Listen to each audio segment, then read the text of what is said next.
Greetings, everyone, and welcome to the 106th session of the Online Optom Learning Series, or OOLS.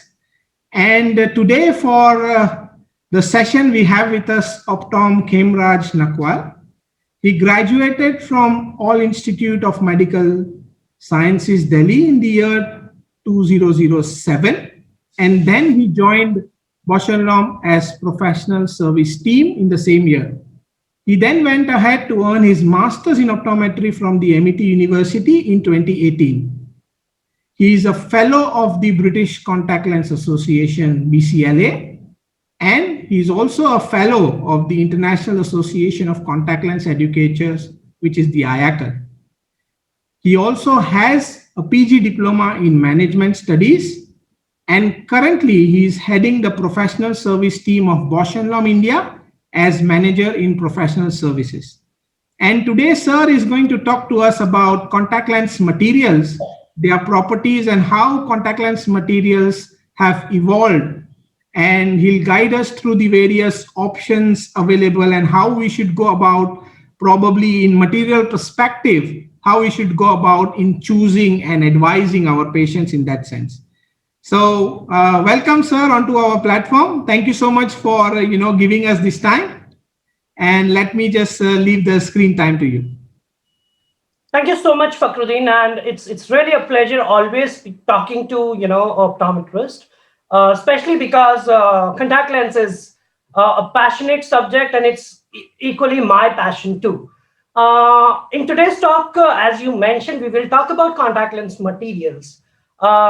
And before we go into the science, I would like to, bring all your attention in my next slide.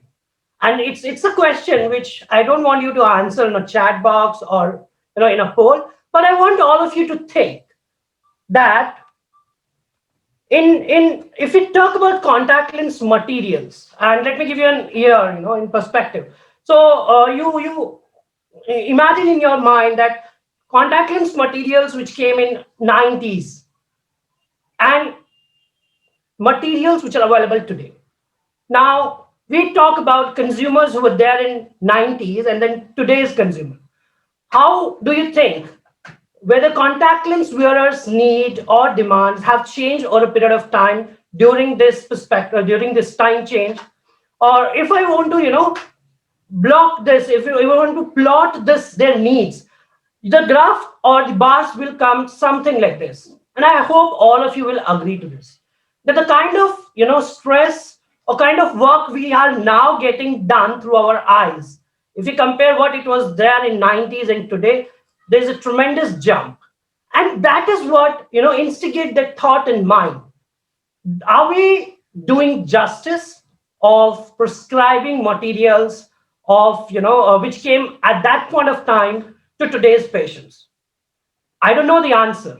And that's what we are going to see in this particular presentation, that what all has taken to evolve these materials and how are we going to balance out between the needs of a consumer and the kind of materials available with us. To do that to do that justice, I would say, it is very important for all of us to understand the core of these materials, the science behind contact lens materials. And that is what this talk is all about. So if I, just recall that this is what we are going to discuss in today's session, where we will talk about a little about chemistry. We will also talk about how our contact lens materials have evolved. And then the two popular material in soft lens category, hydrogel and silicon hydrogel. Then we will talk about that what's next, or what are the areas where our entire research and development of all the manufacturers are going towards. And whatever little success all of them have got is what I'm going to present today. Before I go to the next slide, there's a disclaimer that, yes, I do belong to a commercial organization. However, what all we discuss today, or I'm going to discuss in this particular lecture, is core perspective of my own as an optometrist. It has nothing to do with which organization I belong to. And that is why I'm taking this particular lecture in my individual capacity as an optometrist. So that disclosure is there, because I'm going to talk about what all is available across the industry, just to ensure that you get complete perspective. So if we talk about a basic lens chemistry, in very simple form, we have monomers, which are like individual units. And when these monomers comes together through certain process, which is called as polymerization, it makes a polymer. And that polymer is basically the material which we use to manufacture anything. When it comes to contact lens, we will manufacture definitely a contact lens out of that particular material. Now, I'm not going to go in the detail of what kind of, properties should be there. We all know that it has to be a biocompatible material, shouldn't do any ocular insult when we use it on eye. Keeping all those things together, in mind, let me take you back when the first, when contact lenses were developed. And because we are talking about contact lens materials today, I thought of putting this slide here where Adolf Fick was the first person who actually made a contact lens out of a glass. It was a blown glass, which, in shape of contact lens, which could have been easily put on eye to see things, or to change the refractive status of the eye. Now, taking learning from this particular, I would say, invention, then people very soon came to know or realize, I would say, that glass is not the material which we should consider going forward. And very quickly, the entire research moved towards something else and not glass. And that something else has to have various properties. We all knew, that point of time, researchers were talking about a material which should be permeable, a material where we can actually manufacture a contact lens out of it. Once you manufacture a contact lens, the lens should be wettable in eye. It should be, a homogeneous surface at the end so that patient can see clearly. So I would say these were the four building block at that point of time when we talk about, as I go back to my earliest, the first slide, I would say, where we were talking about materials which came in early 90s. Now, keeping all these things in mind, I would say this is how we have evolved in our contact lens materials. So we started with various materials, and then finally there was PMMA, where we could make a lens which was transparent and we could put that on eye. However, the issue with PMMA was oxygen transmissibility was zero, and that's why everything else was good. It was like you can make a lens out of it. It was transparent, and it was easy to make a lens out of it, I would say. However, then because of oxygen, people started taking PMMA as base, started mixing, some places they mix fluorine, some places they made silicon, and then try to do permutation and combination and arrive at various materials. And that's how our RGP came into picture. At a similar time, the very famous material was born in 90s, 70, I would say, between 1950 and 70. It was a huge, discussion in the industry going on around a lens material which will be softer than an RGP. And that's where, thanks to Dr. Otto Wichterle, who gave us HEMA, which is hydroxyethylamide acrylate, and popularly known thereafter as hydrogel material. Then we have got our silicon hydrogel. Amazing material in terms of oxygen transmission and many other properties as well. And it is also considered as one of the most remarkable invention which has happened in contact lens industry. I will talk a little more in detail about these two materials, which is hydrogel and silicon hydrogel, in my next slides. So talking about hydrogels, as I said, in 1970s, this particular material came out. It was basically an invention of Dr. Otto Wichterle, when he made, I remember, 4 lens, which were spin cast lenses made out of his own machine, spin cast machine, which was developed by himself. And these materials are even popular today. So we have, I guess, people from various countries today attending this session. Especially in India, if we talk, we have close to 65 to 70% of our contact lens market still on hydrogel. So it is still so popular.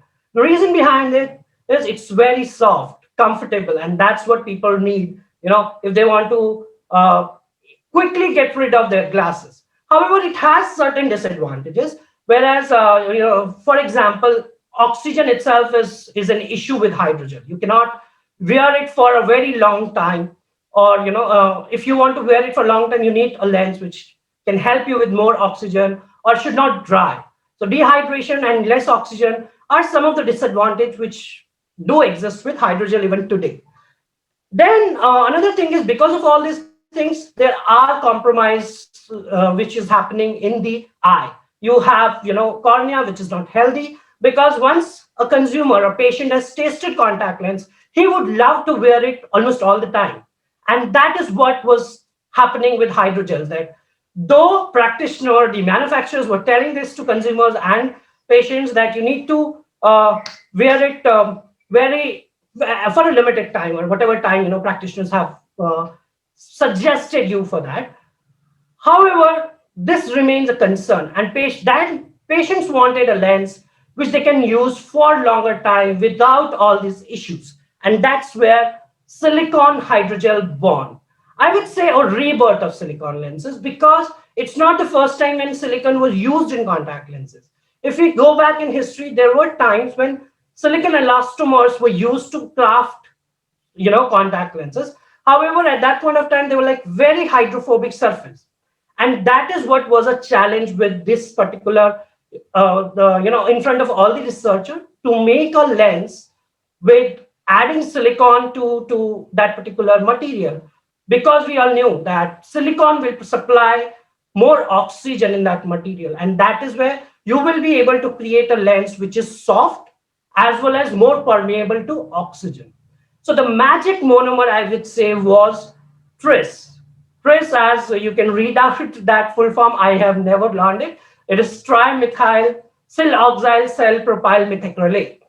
In short form, we call it TRIS. So if I say, in random, silicon mixing with hydrogen, so you should understand that silicon is actually TRIS, is what I'm talking about. Let us understand a little bit more about this TRIS, or how this particular monomer actually changed the entire industry. The siloxane, or I would say the tris monomer, actually has three types of bondings. It has carbon to carbon chains, it has carbon to oxygen chain, and it also had silicon to oxygen bonds. So it has these three types of bonds, which made it possible for oxygen to transfer through material more easily. So just to people who are interested in material chemistry, all red circles or balls, spheres here are representing oxygen. The purple, I don't know what color is coming on your screen. The purple one is the silicon, which is attached to oxygen, which is red color sphere there. Now, reason why it is transmitting more oxygen is depending on two factors. One is the bond length. How long is the bond between all three, all these three elements? Second part is bond angle. So these two things combined ensures that there is more oxygen which is permeating through this particular molecule, and that is something which was sort of the gold mine for researcher at that point of time, to make a material which will allow you more oxygen to pass. So this is too much of chemistry. If you really want to read it in detail, go to IACL, which has, I think, the first module, the first set of modules. Third or fourth lecture is on manufacturing a silicon hydrogel, or manufacturing a contact lens. That's where you will get a lot of more information on this particular thing. In simple, if you have not understood this bond angle and all, because silicon has oxygen in its molecule, this oxygen presence made it possible for oxygen, which is again a gas, to permeate through this material easily. That's the easy explanation, instead of getting into bond angle and bond length. Now, what basically they did, all the researchers actually mixed hydrophobic tris, which was hydrophobic, with HEMA, the hydrogel molecule. And they tried to achieve to a contact lens material. How simply I said, right? Or how simply I put it on this slide. But the task was really difficult. It took decades for researchers to arrive at a material which was transparent, and passing right amount of oxygen to the eye. And that's how silicon hydrogels were born. Now, when silicon hydrogel came, it was very hue and cry in market, and people thought that they will do this, that, everything they will resolve. So, expected, outcome out of silicon hydrogels were first point, which was like they will take care of oxygen or hypoxic related issues. So you don't have to worry. Another thing which were very popular at that point of time is it will allow all the wearers to sleep in contact lenses. And because it will pass more oxygen, patients will be happily sleeping in contact lenses, the number of consumers will go up. And then that is what entire industry wanted, that dropouts will reduce. So this was the expected outcome, I would say, from silicon hydrogels. However, when all manufacturers were making their own silicon hydrogel, a different thing came into picture, that all manufacturers took a different route to design their own silicon hydrogel. And that is what I'm trying to summarize in this particular slide. This is purely taken from literature, whatever is available. And I'll try to give you examples also with the various type of approach. So first type of approach was that there will be a silicon and hydrogel mixed together. And as because of the chemistry, there might be the surface which will be having exposed silicon, which will make contact lens surface hydrophobic. In order to, answer that particular issue, some of the manufacturer coated their lens with a very ultra thin layer, which is there intact on the lens surface when the lens comes in the blister pack. And this is called as surface coated lenses. Another approach was, now there are another set of manufacturers which thought that it would be prudent to have this whatever hydrophilic structure you will put on the lens surface, it has to be permanent instead of maybe a coating. And that's what they took an approach of bombarding the finished lens with a lot of oxygen ions, with the process which we call as oxidation, or popularly known as plasma oxidation. So this particular manufacturer did a chemical process at the surface, which is called as oxidation process, which converted all these spots, which was hydrophobic, into hydrophilic area. Hence, the entire surface was hydrophilic. Then there was another type of approach which was used by some of the manufacturer. They said that in order to make the surface more wettable, they will put an internally a wetting agent inside the matrix itself. And that is how they approached. If you read in more detail about silicon hydrogel manufacturing, you will read about Tanaka et al. So Tanaka are the group of scientists, who actually worked on creating, I would say, the tris monomer. So internal wetting agent, this particular Tanaka monomer was used in a different manner in order to achieve a lens or a material which was having an internal wetting agent, and hence there were no requirement of a coating or oxidation process on surface to make the surface hydrophilic. Then came another group of researchers who said that, okay, in order to make lens surface more smooth, or I would say more hydrophilic, they used a longer chains of siloxane.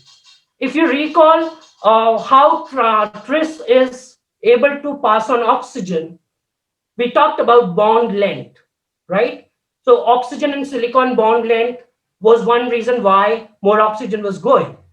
Similar concept, this particular group of people used longer chain of siloxane, silicon and oxygen, which made the entire material more smooth and no need of surface wettability, no issues of surface wettability. That is the fourth approach. If you read, you also get to know all this in terms of generations, but then that's something which is a marketing side of it, how each manufacturer has marketed that particular product. Just to give an example, these are the example of each type of silicon hydrogel which were developed at that point of time. Now, recently, I would say, though you read that the article is dated 2012. However, this is something which we always wanted, that All of you remember about classification of hydrogel, group classification, group 1, group 2, group 3, and group 4. However, we realized over a period of time that silicon hydrogel materials were behaving differently as compared to a hydrogel material, especially in terms of absorbing surfactants from the solution.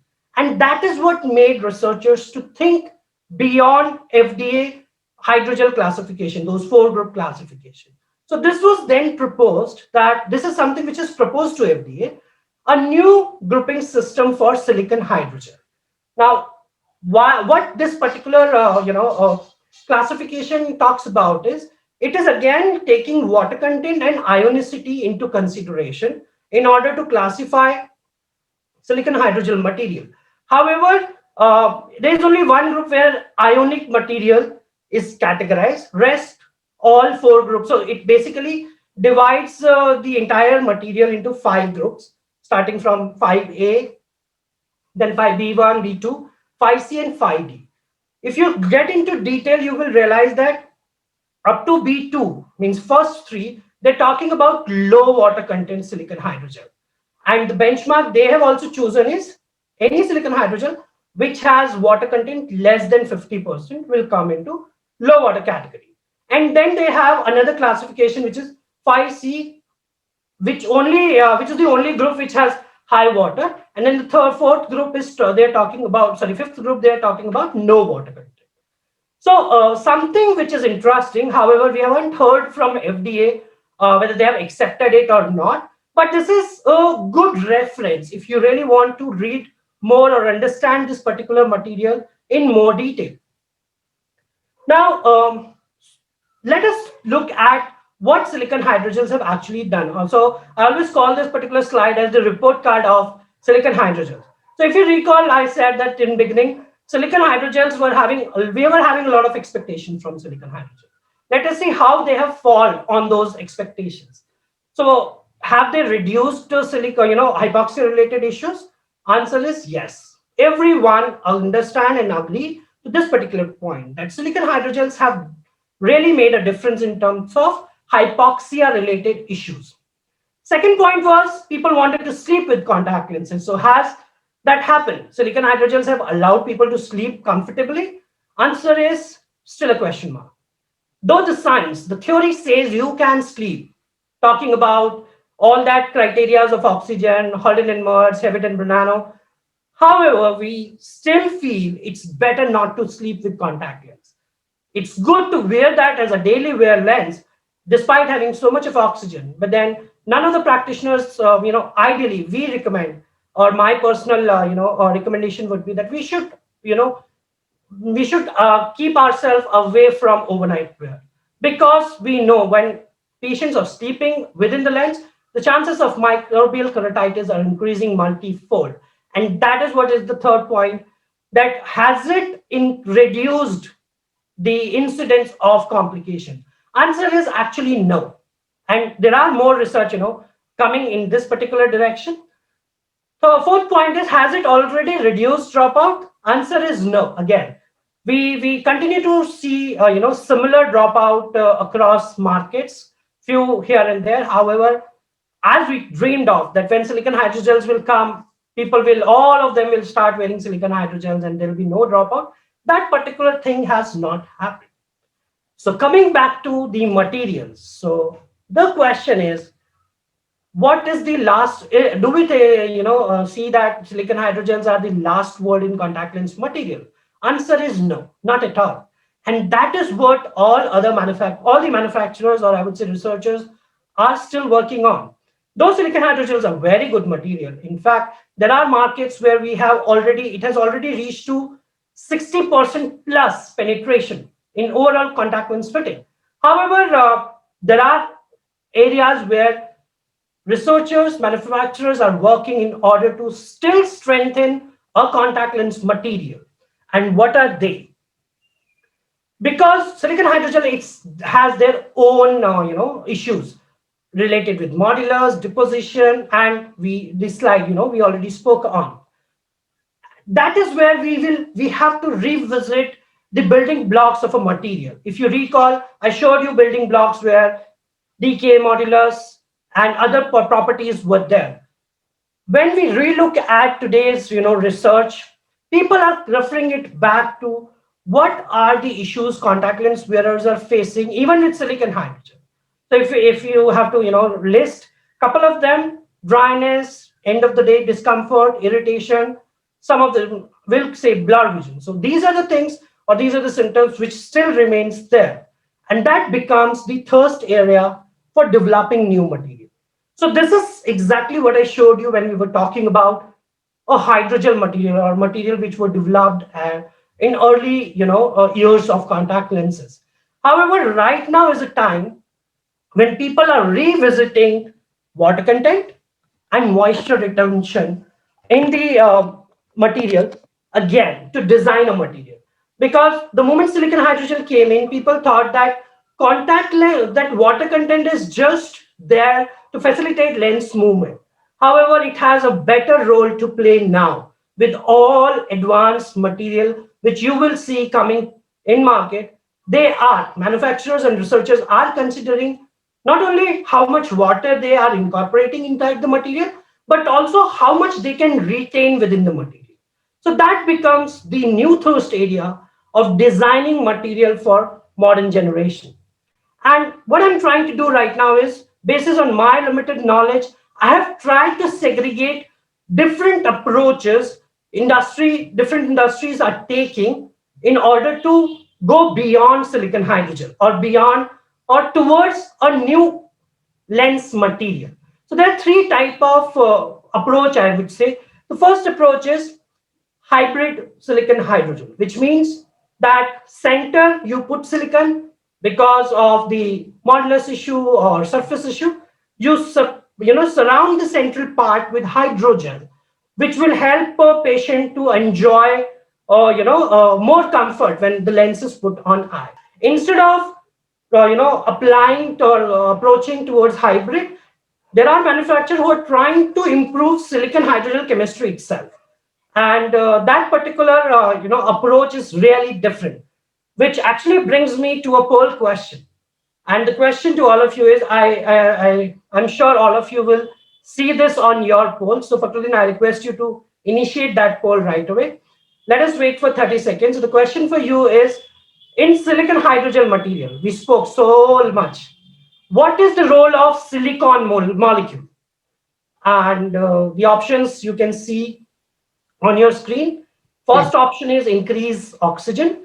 Second is decrease modulus. Third is both A and B. Then fourth is improve wettability. So most of them says increasing oxygen. Very few of them says decrease modulus. There are a lot of people, like 35% have said, who said both A and B.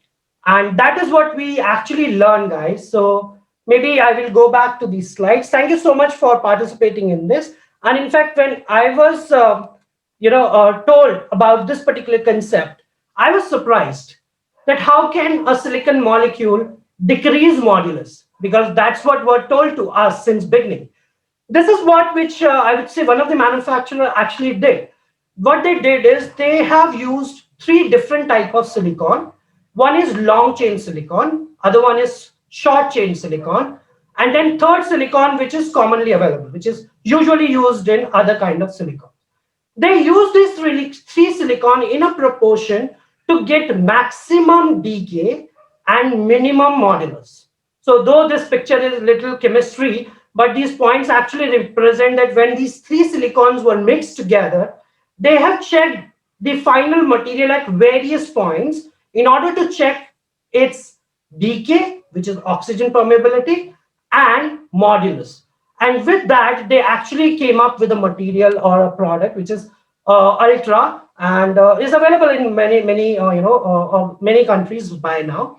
What they're claiming is that this particular lens talks about phase separation. Like in mixing silicon and hydrogel, it usually happens in one phase. However, these particular group of scientists have tried to separate their phase. So in first phase, they build the silicon structure, and before the second phase comes and complete the process, they put a lot of polyvinyl pyridine or PVP, what we call, which is a internal wetting agent, I would say, inside the inside the skeleton of material, and then they completed the process, which has made their material like a very high decay and good amount of water. Another kind of approach which marketing aspect of this particular organization says that it is beyond silicon hydrogen. So what this approach is talking about, they're saying that they have learned from the eye itself. So they've tried to design a material which is similarly like cornea without using a silicon in it, ensuring that it still pass sufficient amount of oxygen. And that's what this particular manufacturer talks about, which is bioinspiration, that they've designed a lens which is having all benefits of hydrogen as well as silicon hydrogen, all benefits and no demerits is what they claim. But I would say you go back and check your own clinical knowledge, and that's what is the takeaway on my last slide. I would say that there's no one lens fits all is actually a myth. We do not have any such lens which you can claim 100% people will can use it. There are products which are very good. However, you need to use your clinical judgment in order to decide which material will go to which patient. For example, if there is a patient or there is a consumer who would like to wear lenses only for 4 hours, a hydrogel can also do a good job. However, if you really want to give a high oxygen material, better have a discussion with him, and then if he agrees, you can prescribe.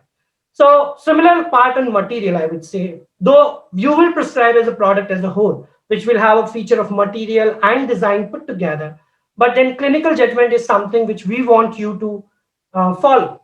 At the end, I would say all the manufacturers, I would say, are doing a very good job in doing all this research and bringing latest material to all the practitioners. But then it's our job to ensure that at least that technology reaches to end consumer. Because if you ask consumers, a lot of consumers are still wearing a hydrogel lens for long hours. And when you go back to them and ask them, they're not really price conscious. But then the point is, no one told them that this is something which that there's something which is better than what they are existing, actually using. No one has discussed that. So go back, discuss with your patients about latest materials, and then if it suits their eye and need, do prescribe them. So that's all from my side, Fakhruddin. Thank you so much. And at the end, I want to acknowledge these people. Dr. Osbert Chan, who's Director of Medical Affairs at Asia Pacific with Bausch our own Mr. Nilesh Titesa, and obviously a lot of slides I have taken from IACL. IACL Silicon Hydrogel module is a wonderful module. If you really want to learn more about molecules and materials, go back and read that. Thank you so much. You can, if you have still any questions you have, you can email that to me or to Fakhruddin. We will ensure that we get back to you with whatever knowledge we have or explanation we have. Thank you. Yeah, thank you so much, sir, for that wonderful storytelling. I put it as storytelling because the way you took us from the initial material and then you did a storytelling into the current scenario. Thank you so much for doing this. Pleasure is all mine for today. A question which comes out to my mind is, you did mention a bit of solutions as well into the materials evaluation, and then it came out that the solution also required to be evolved, right? So any basic tips if you can share with us on recommending solution based on the material, anything like a practitioner should keep in mind, because variety of solutions are also available, and we know that material is important. Any tips? Any guide? In fact, in the interest of time, I didn't include it, but then thanks for asking this particular question. You see, the basic role of a contact lens solution is supposed to be disinfection. I would say if you're prescribing any contact lens, prescribe a lens solution which is approved by FDA for disinfection. That's the first most criteria. However, over a period of time, all the manufacturers have evolved in their lens care regime, lens care product as well. So what they have added, apart from disinfection, they have added things like more comfort. So they have added more cushioning agent inside the a lens care. Some of them have tried to reduce the overall chemical composition of the lens care, still ensuring that they achieve similar amount of disinfection, because all that surfactants actually do interact with your material sometime. So I would say that you should recommend a solution which is latest in terms of other factors, but then disinfection remains your primary differentiating criteria. If you have two options where you are getting equal disinfecting property, however, there is a solution which adds on to more lubrication on your lens, I would say I will go with that, because with silicon hydrogel over a period of time, you don't know what kind of lens consumer is using or whatever you have prescribed. It is lubrication really will play a very good role in keeping your contact lens patients happy. A tip which I also recommend with lens care is ask your silicon hydrogel user to rub their lenses and clean in evening. In morning, in evening they should remove, rub it properly and soak it in fresh solution. In morning they can just remove the lens, rinse it properly both the sides and insert. Now morning rubbing, I personally don't advise. Reason behind this is all these lens care solutions, especially the advanced lens care solutions, are having these lubricating agents. So if you have cleaned the lens in night and soaked it in fresh solution, over a period of overnight, the lens is coated with those lubricating agents. And in morning, if you rub that, though your consumer is paying for that extra lubricant while he buy that lens solution bottle, but then when he is rubbing in morning, all that effect is gone. So better in morning, they can just rinse and wear it. This will really improve the overall lens wearing experience of patients, whether they are using hydrogel or silicon hydrogel. So Oh, this is what I would say on solution part. that's right. Okay, thank you for giving us that tip. I think that's really important as clinicians. Maybe we can go to the practice and start probably recommending on rubbing the lenses in the evening and then rinsing and wearing them in the morning. Probably that could improve the comfort level of our patients. Yeah, they can try. They can try. That's right. That's right. And again, one practical question. This is just what comes to my mind. When would you recommend to change the material? Any criterias which comes to your mind that patient was wearing a material A, and then what would you look for before you change the patient to a material B? I would say it has category and then subcategory. Okay. So anyone who comes to me wearing a hydrogel lens, I will definitely recommend a silicon hydrogel. Straightforward, Okay. because we know even though patient says no, I just wear it for 6 hours, they actually don't calculate it properly. They calculate their office hours, and then actually they forget to calculate that before they leave their home they put on their lenses. Hmm. So they forgot to calculate that travel time. So if it's hydrogel, I would definitely recommend a silicon hydrogel. That's one differentiation. And then obviously you need to get into that clinical judgment also. How is the cornea doing? How's the anterior segment doing? Mhm. Within silicon hydrogel, also sometimes you have to change, and that is what is I would say important for us to do. Unless there is a reason, we should not change. For example, if you have a lens material where patient is having issues, very practical issues, which patient comes back asking us is that I've purchased a lens which runs which is working very good for first 10-12 days, but then after that I start feeling something in eye. So better you call them on, maybe a 10th day follow up or a 15th day follow up, and you'll see that the surface is not that clean. Hmm. Obviously, you will re-emphasize on care and maintenance, but then that's also a time to shift to a material which has some coating to repel deposits, or a material which is depositing less as compared to this particular material. So that's one criteria which you can use. Some of them who are using monthly lenses, if require you want to shift them on a more, frequently replacement program, I think we can go ahead and do that. Yeah. So totally based on patients' experience with their current lenses. That's right. Okay.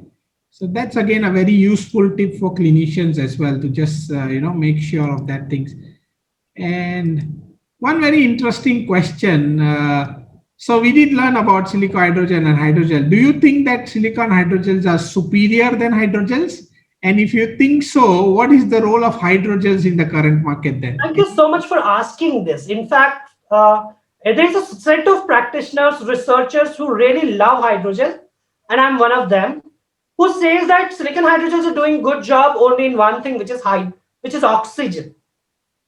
If you get a material where you get enough amount of oxygen, maybe without silicon, that itself is a good material. I think I would say that both of them are different material. Let us not do that compete. Let them not compete with each other. Hydrogel is really good, and that's why they're, after 20 years also they are surviving and surviving at full swing. As I said that in India we are at 70% of our market share is still hydrogel. However, there are needs. There are cases where hydrogel will not be able to work. Not because they're bad material, but then it's their chemistry that they will not be able to withstand such stress. For example, wearing a hydrogel lens and working, sitting in office where my AC blend is right in front of my eyes, the lens will dehydrate. Lens will become dry by the evening. And that is where I may need a different material. So the hydrogel, at least today, are going to stay in market. They do have certain, patients who really love them. Also, there are patients who are dropouts from silicon hydrogels, maybe because of modulars or because of the surface is not compatible with that particular patient. We have seen so many cases. We upgraded hydrogel patients to silicon hydrogel. One brand, they didn't like it. Other brand, they didn't like it. And then finally, we had to shift them back to hydrogel. So I would say both of them have their own role, and both of them are going to coexist in market. That's a very good answer. I think we are very true. We know by practice that, I mean, you did mention in your presentation that we were expecting silicon hydrogel to solve all our problems, which did not happen. And that's the whole reason why hydrogel still not rule the market, but are present in the market and they coexist. That's a good word. I learned that they coexist together. They can work well for some patients. The others can work well for some other patients, right? Yes. Yeah. And let's look at some other question here. It said that those with oily tears are not suitable for silicone hydrogel lenses. Would there be anything we can do for them to be wearing silicone hydrogel lenses? Any comments on that? I think you need to go back to the eye and then evaluate the root cause. Why is it happening? So, for example, if it's probably a case of MGD, or we have to treat that first and then maybe put it on silicon hydrogel. I would say silicon hydrogel is not a magic way, right? If you feel that there are requirement of XYZ, factors which silicon hydrogel can address, then we can recommend that particular material. However, in this particular case, I would first request to the practitioner to treat that root cause, what is causing more oil, in tears, and then maybe you can definitely prescribe. But then if in because of XYZ reason you are not able to prescribe silicon hydrogel, you can go for either hydrogel material, or you can also reduce the modality. Instead of PRP lenses, you can opt for a daily disposable. Assuming that the eye is compromised and it is not resolved, the issue is not resolving by your clinical intervention, then maybe shift them on a more frequently replacement, modality, which is daily disposable modality. That's right. That's my take on that. Yeah, Thank you. Very good question, by the way. Yeah. Just coming back to anatomy, look at the meibomian glands, as you said. Make sure that the eye is healthy, and that's what, when we want to put in any contact lens on the eye, we want to make sure that the eye is healthy. So if the eye is healthy, things, I think half battle is won there. We just need to now make sure that the lens behaves well on the eye without the interference of any ocular this thing, right? Yeah. Yeah. And just adding on to this question, probably, do you think that if, let's say, the patient has tear related problems, and as you mentioned that, changing the modality by monthly to a daily would probably help them. We are trying to actually make the lens more healthy for each wear. We don't want the tears to be as a deposit on the lens, right? That's the whole idea. Do you think prescribing these patients with advanced solutions such as hydrogen peroxide would help? Or do you think change of solution probably would be a better idea?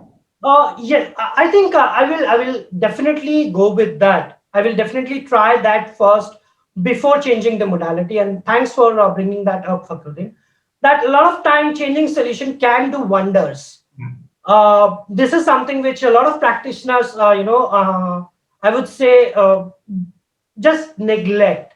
So if it's available in your market, I would say we have enough literature to support hydrogen peroxides do work really well with silicon hydrogel, and that's something which you should try before you opt for a daily disposable modality. Yeah. I would go with that.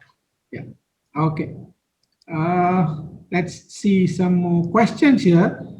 Somebody is asking that even after contact lens expiry, some of the contact lens wearing is still suggestible. Is that suggestible after the lens is expired? Probably it relates to, does the material expire? I'm just guessing that the attendees Okay. I probably. think this is a very common this question I often receive. Yeah. I want to clarify here two things. One is the expiry which is mentioned on the box. If it is crossed that particular time, we should not use it, because yes, when the lenses were manufactured and packed, it was packed in a wall sterile condition Yeah. and ensure that it is safe to use. Now, whatever solution is having, it's not only a normal solution. It has also ingredients which will keep the lens, that particular solution, active for a certain period of time, because it's a fluid, and fluid can have microbes growing over a period of time. And that is what we mean when we put when manufacturers put that expiry date. So if it is that particular expiry date, we should not use it. Another side of this particular question could be that it's a monthly disposable lens and somebody is extending that monthly disposable for 40 days or 45 days. So can it be, is it possible or recommended or not? We do that now. Answer is, we should not recommend that. Okay. Not at all. And there is a lot of time practitioners have asked me, "Ki, what will happen, Khem Raj? What will happen? There is no bomb which will blast if I use my monthly disposable on 31st day." I said, I do agree, sir. It will not such dramatic.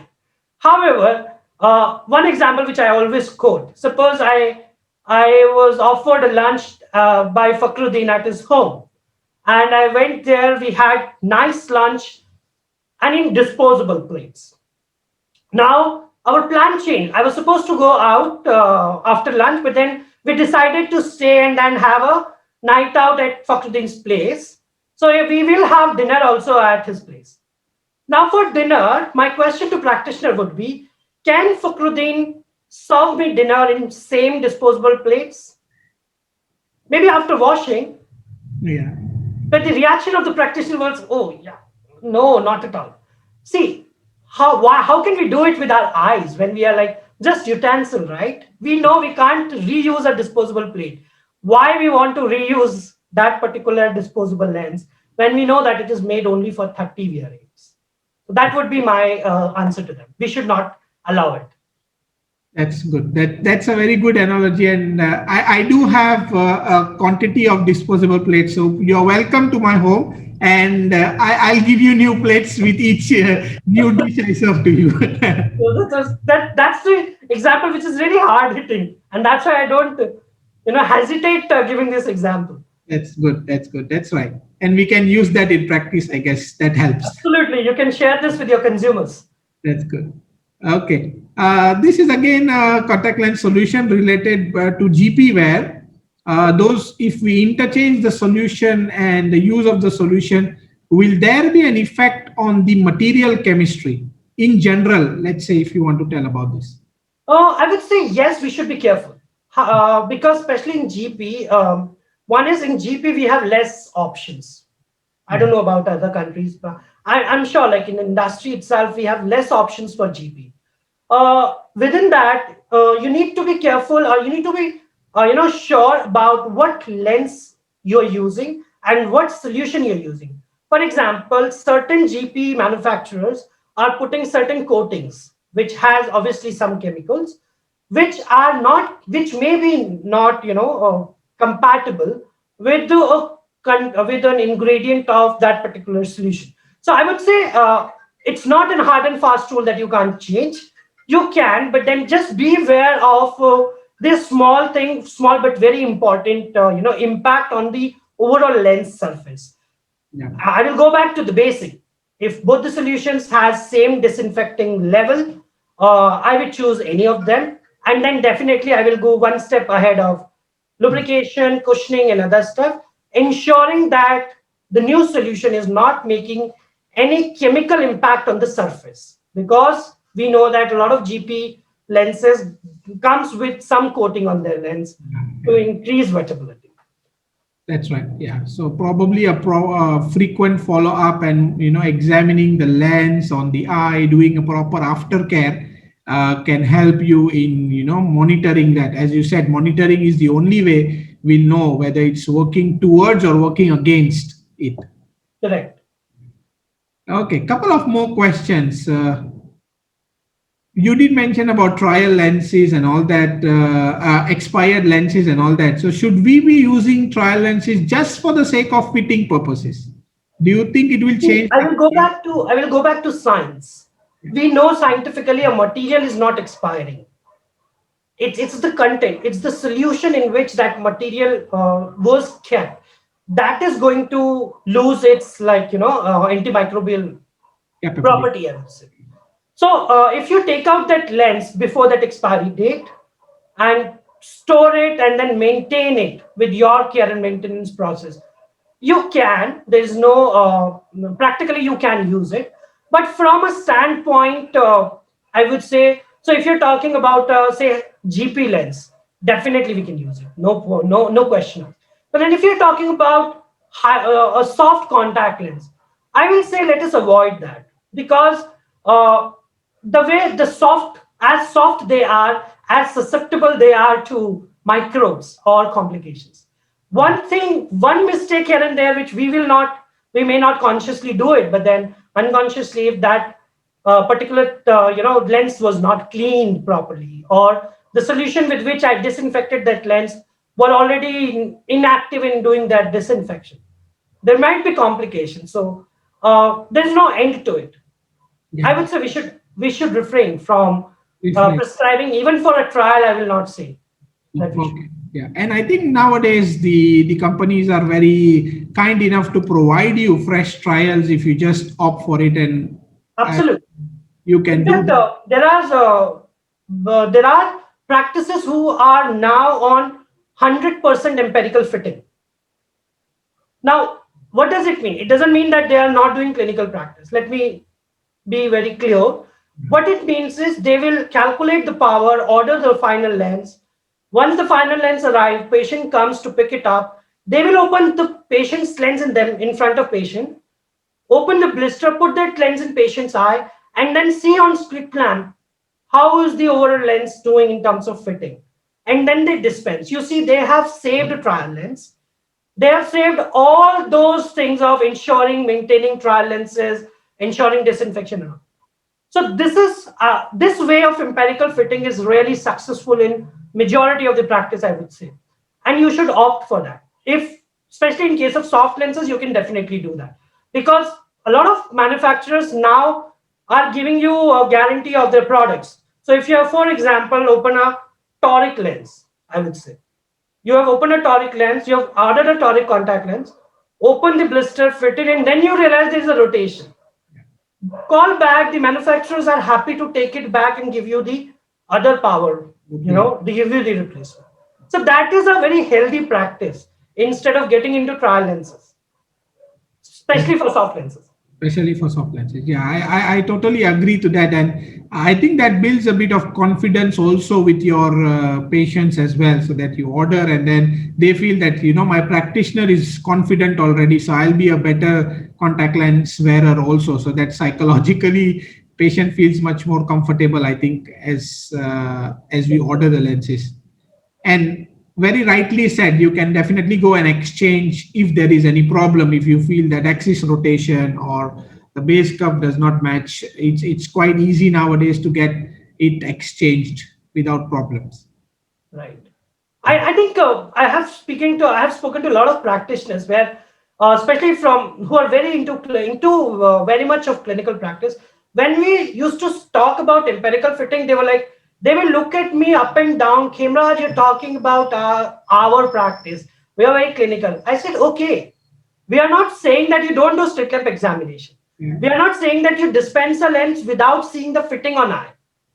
But you can do all this minus trial lens. You can still do this. Just Yeah. order empirically, open that new box in front of patient, put it there, and then see fitting and then dispense. That's right. Yeah, it's just the mechanism or the process is changed, and I think you save a bit of chair time as well there. Absolutely. Yeah, It's quick, very because quick. you also, before you deliver or dispense the lens, you will still do a slit lamp examination, fitting assessment before you say bye bye to your patient. Yes. And I think that's also helping us as a practitioner in terms of saving chair time. It also, adds that thing in patient's mind. So next time when he has to purchase, he would love to purchase from you because now indirectly you have instigated that in patient's mind. Even the new box, I should check from my practitioner whether it is working on my eye or not. That's right. That's something which will add on to your patient retention also. That's good. Yeah, that's a good idea as well. Yeah. And let's take one last question. Yeah. In terms of material, with these new materials coming up, do you think like these patient materials will be something which we need to look at when we are prescribing for patients with diabetes or pregnancy or any other systemic or certain conditions where we need to take care about contact lens practice? I would say, let us talk about these two conditions. Even in presence or even in the absence of new materials, for both the condition there is a set protocol. So it's not an absolute no for contact lens for a person who's diabetic. You It's a relative no, means you can still prescribe, ensuring that what kind of drugs he is on to, or if that has any correlation with the or any impact, I would say, in ocular area. And that is what you will be really careful on other stuff. For example, if I'm dealing with anybody who's falling into that systemic bracket, I would be more conscious. So I will ensure that I don't give a hydrogel material to that patient. I will ensure I prescribe a lens which has ample amount of oxygen, adequate contact lens fitting on that particular eye, and frequent follow up is what I will prefer. Now, coming to your question, new material, definitely new materials are promising across the industry, I would say. So there's no harm in trying them. However, you need to have a solid need that despite of this systemic condition, patient really wants to use contact lens. Why not? Go ahead, follow that protocol, and then decide. Right. Yeah, so it should not be that you have these patients, you will say no to contact lens. Yes, we should Yeah, not. yeah, Also, we should not just say that we have new material, fit it to everyone. yeah, that's true. So that Caution. approach also should not be there. That's right. That's right. Wonderful. So, yeah, I think we have taken almost all questions which popped up onto the chat. And I think a good discussion. Thank you so much, Khem Raj sir, for doing this session for us. Thank you so Wonderful much. and It's a taking us pleasure. through all the materials. Thank you so much. Thank you. Just to be reminded, we do have sessions planned next weekend. So I hope to see you all again next weekend. Until then, take care, be safe. Bye-bye.